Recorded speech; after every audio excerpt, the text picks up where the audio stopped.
My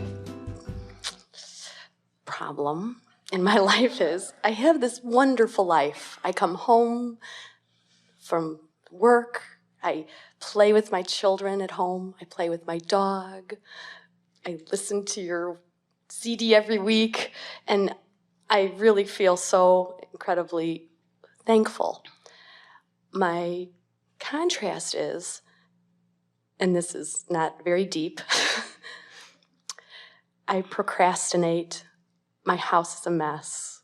I have clutter everywhere. I don't want to do the dishes. I want to play. I want to have fun. Have you heard nothing from us? I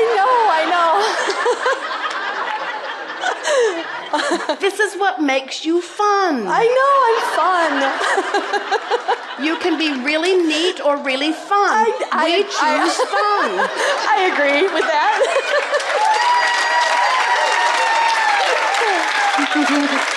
This is exactly the thing that we're talking about, isn't it? In other words, here's what procrastination is. Procrastination is an understanding, a deep understanding on a vibrational level that the energy is not lined up, and so any action that you do is going to be paltry and ineffective anyway. That feeling of procrastination is like pushing a noodle. It's the feeling that I should be doing something, but the should is upstream while all of the energy is flowing downstream, so it means that there's a cross current going on, and so even if you were to push yourself into the behavior of it, you still would not get the results that you seek. You got to understand that everything you put in vibrational escrow is out there in the process of rendezvousing with all of the other aspects that are important to you. And everything is not ready to manifest right now. And when you follow your bliss, when you follow your inspiration, when you follow the feeling, then your timing is such that the effort goes right out of the way. You begin to realize that you were never meant to use your action to make things happen. You were always intended to use your action to enjoy the benefit of what your energy alignment had actually accomplished.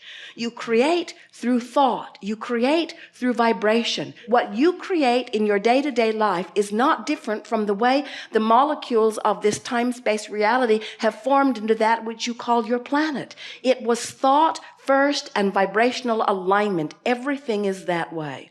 So a feeling of procrastination always means the same thing. I'm taking action too soon. And it doesn't mean that you have to wait a long time. It means it is my work to line up the energy. And worrying about what you're not getting done is upstream every time. Looking for what feels good is downstream every time, you see. And there's another piece to this that we want to offer to you. And this is the most important thing that we will say today or on any day. Your work is to manage your gap between who you have become and who you're letting yourself be in any point in time. That's your work. So as you realize that managing this gap is about following your bliss, it's about reaching for the best feeling thought that you can find. It's about allowing the universe to yield to you what you've already asked for, what's already lined up for, what you're already deserving of. When you realize that managing the way you feel is what it's all about. And then you think about these playful children. And you think about how so many adults in their life are already putting the you shoulds do this and you shoulds do that in it. Now think about this feeling of being called toward source. And think about how that calling is always happening. And it's not an arbitrary thing. It's a certain thing. It's that broader part of you already being everything that you want to be. So as you are now reaching for the thoughts that feel the best and discovering the thoughts that feel the best little by little and consciously knowing the difference between the thoughts that feel downstream and the thoughts that feel upstream. Now think about the children and their playful nature, and think about how intuitively they are reaching for the thoughts that feel the best. And then think about how the adults around them are systematically trying to train that out of them by saying things to them such as, no longer reach for the thoughts that feel the best, instead do the things that I'm telling you to do. So instead of doing what actually feels best, which is source energy calling you in the direction of all that you've become, instead, you're listening to some voice that's outside of you, seeking the approval of someone else. when someone holds you as their object of attention and they like what they're seeing, it feels good to you. In their appreciation of you, they're tuned into source, they're flooding it all over you. So there's a tendency to try to teach our children or anyone that we're trying to get to conform or to play along or to cooperate. There's a tendency to expect them all to disregard their own intuitive calling and replace their own intuitive calling with our rules and our intentions. As a teacher or as a mother or as a mentor, if you can just always remember that the thing that you want more than all other things put together as you're interacting with another is that you help them to always remember that their natural good feeling instincts are what they want to follow. And that if push comes to shove and they have the choice of following the feeling that feels good to them or the rule that someone else has set out, that as far as you're concerned, you want them to always follow the feeling. If you are tuned in, tapped in, turned on, and you are shining your appreciation on them, then you are a catalyst that is actually, it's like you've joined the ranks of their source energy and you are calling them in the direction of who they really are as well. So now, if you are a teacher and you are looking at them and your assumption or your determination is that they are off the beam in some way, and so now you are guiding them from your place of seeing that they are out of whack, now they are being asked to choose between you and their source who would never do that.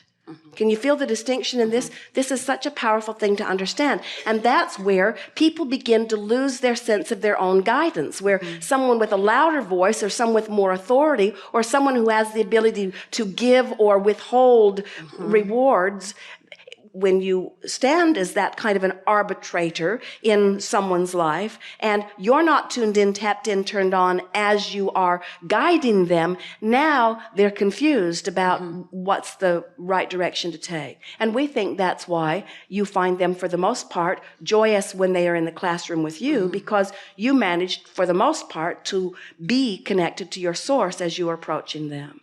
So why is your clutter a problem? I panic when the front doorbell rings. Because you know, because someone may disapprove of you. Exactly. I think because I work every day in a system where there's judgment on children and adults. We're all evaluated. I think that I am very overly concerned with what others would think. All right, so that's really, I'm working on it. Well, it's big, but it's big, you see. But here's the thing, because many, as they're listening in, would say she needs to figure out how to clean up her mess, right? And which is the opposite of what we would say to you. What we want to say to you is, you need to stop worrying about your mess. You need to not care about what somebody else thinks about your mess. In other words, that really is the bigger issue here. So now you put your boat in right where you are. Try to find a statement that gives you a little feeling of relief without cleaning up the mess. Right. In other words, we don't want you to clean up the mess which changes the conditions. Right. We want you to adjust the way you feel in the conditions. So what do you say to yourself that closes that gap? I say, this is a lovely home. There's a lot of creative things happening. I can see a lot of projects going on all at once. We eat really, really good food because there's a lot of dishes being used. all of this sounds good, and it is potentially downstream. It's a tiny little bit off the subject. But in other words, we're not trying to get you to validate or justify the mess. We're just wanting you to acknowledge that sometimes in a little bit of chaos, the very best creations come out. And when I'm relaxed and easy about it, things flow. And I want our home to be one that's comfortable, where everybody feels comfortable in moving around. And and I do like order, but there isn't anything inherently wrong with disorder. This doesn't mean that I'm a bad person. It just means I'm a busy person. It doesn't mean that I'm not a good mother. It just means that I'm a full mother. I'm involved in a lot of things. I so enjoy having conversation more than I enjoy bringing order to something. I believe that there is order to my disorder in the sense that a part of me knows where everything is. In other words, you're not trying to fix anything. You're just trying to adjust the way you feel within it. Right. Does that give you any sense of relief? Oh, yes. Yes. Now, and this is a crucial part to this.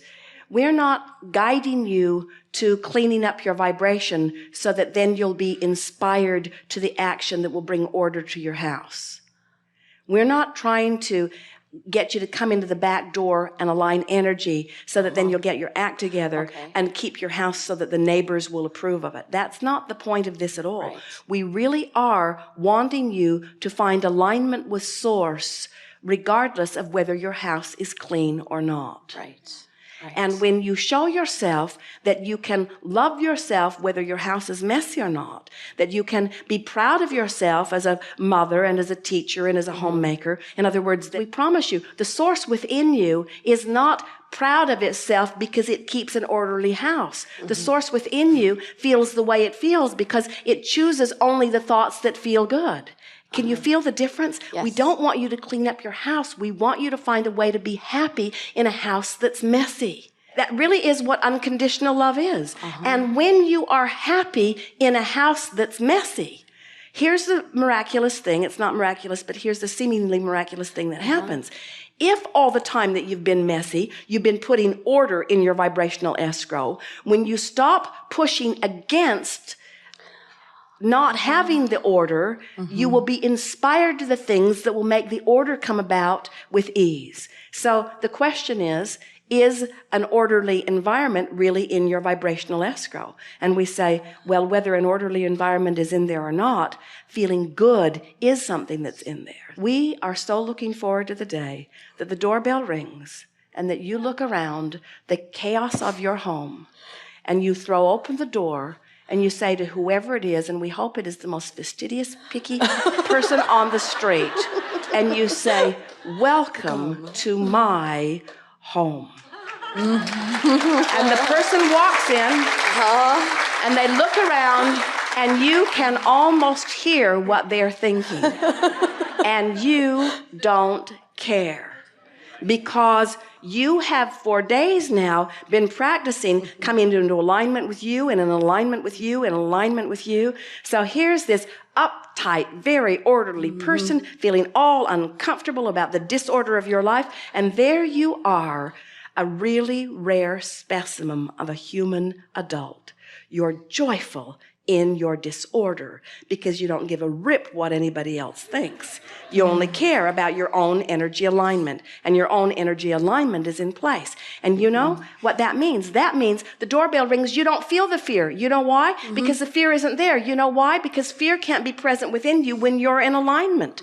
So you open the door and you welcome them in, and it doesn't matter what they think because what you think dominates. And before you know it, you start a whole new trend. It's this trend of easier life. It's this trend of doing what I feel like doing. It's this trend of being tuned in, tapped in, turned on. It's this trend of being happy because I choose to be happy, not because I've pleased you and you and you and you and you. Because when I try to please you and you and you and you and you disappoint me because one day you want this from me and another day you want that from me. You can't make up your mind what you want from me because in the reality, there's no way that anything that I can do can ever make you happy. So you can be an unhappy person standing in judgment of my messy house or not, doesn't make any difference to me. The only thing that matters to me is my alignment with my Source.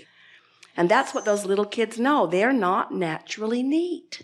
They're not. They're not naturally neat. They're naturally progressive. They're naturally moving on to the next thing. They're naturally doing the most fun thing that they can find in the moment. They're naturally knowing that the mess will keep. They're naturally not worried about all of those things, you see. Clean up your vibration. Don't clean up your house. Clean up your vibration. Don't clean up your house. Clean up your vibration. Don't clean up your house. And before you know it, the house will be a non-issue. And then, if neatness is in your vibrational escrow, order